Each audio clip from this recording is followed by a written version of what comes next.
Okay, today is Easter, so I thought I'd make a little video about Jesus' resurrection story.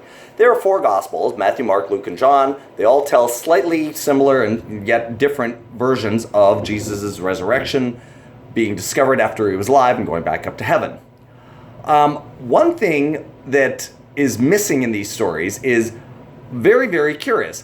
He's entombed, and sometime between that point and 30 hours later, because he's dead part of one day, a full day, and then part of a third day, isn't dead for 72 hours.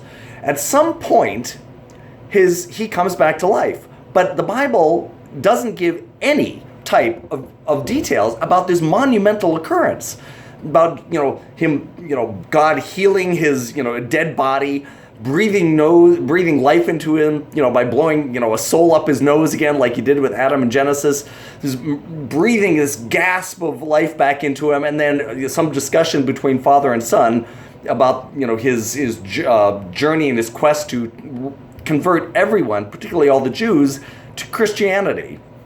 Biblical authors just sure dropped the ball on this. I mean, basically, they're left to say, well, I guess at some point when nobody was watching, not a single person witnessed it, he just came back to life. Would have been nice to have those details, but they never bothered to give us any. Also, in another aspect of the story, is Jesus supposedly told his disciples that he would meet them in Galilee. Well, Galilee is 68 miles away from Jerusalem.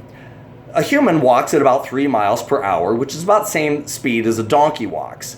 So even if he was resurrected at the earliest possible moment on the third day, 1 minute after midnight on Sunday or Saturday, actually the days vary on which day of the week he was even crucified, it's impossible for him to have gone 22 hours, which is how long it would have taken to walk there, and gotten back in order to meet the people who he saw the next morning around, 8 or 9 a.m., So it's impossible. Therefore, it didn't say anything about him flying there, and he flies up in heaven in one of the Gospels.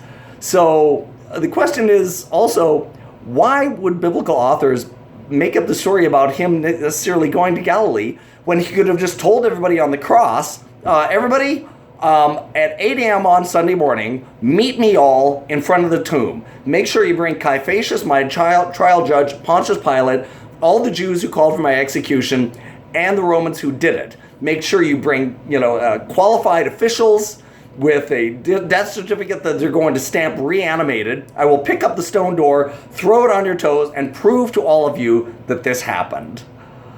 Why necessarily he went all the way to Galilee and then came back without just saying hi at the tomb door is one of the Bible's great mysteries.